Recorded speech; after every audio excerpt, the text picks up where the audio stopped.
Good afternoon, everyone. I want to just talk a little bit about, worrying about the problems that you have just for today. Whatever God has put in front of you for today, do it with a heart of gratitude. Do it with thankfulness. I don't care if you're at McDonald's flipping burgers. I want you to flip those burgers just as Jesus Christ himself told you to flip those burgers.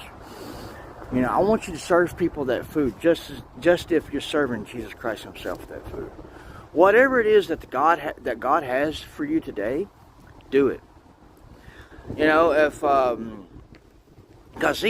the thing.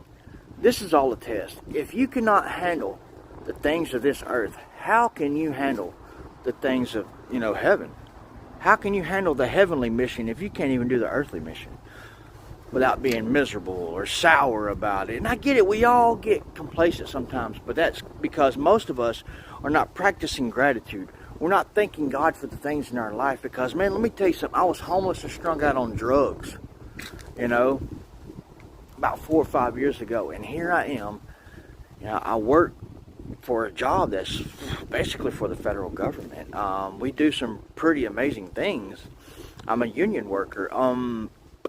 So you can't tell me that God doesn't do great things. As a matter of fact, the job before that, I did it with everything I had. It was minimum wage, and I worked it as if they were paying me $30 an hour. I put in everything I had. And then one day the Lord told me to quit. So I obeyed right then and there. Lunch break, I shot out of there. Boom! Grabbed the pictures. And maybe it may have been the wrong way, but I did not want to stay there and have people to convince me to stay.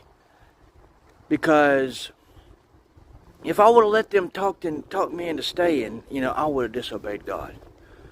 And I would have missed out on that opportunity. Now, I'm not going to state how much money I make now because that's between me and the Lord. But you get what I'm saying. So, therefore, it says, in the book of Matthew, chapter 6, verse 34, "Therefore, do not be anxious about tomorrow, for tomorrow will be anxious for itself. Sufficient for the day is its own trouble."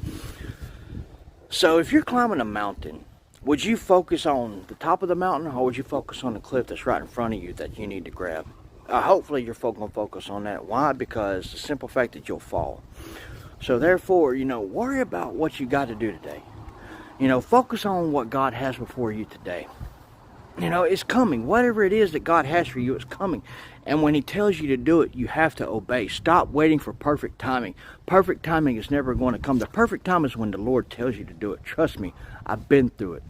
And God bless you, America. I'm praying for you. Please, be obedient. Do what's before you. I'm praying for you.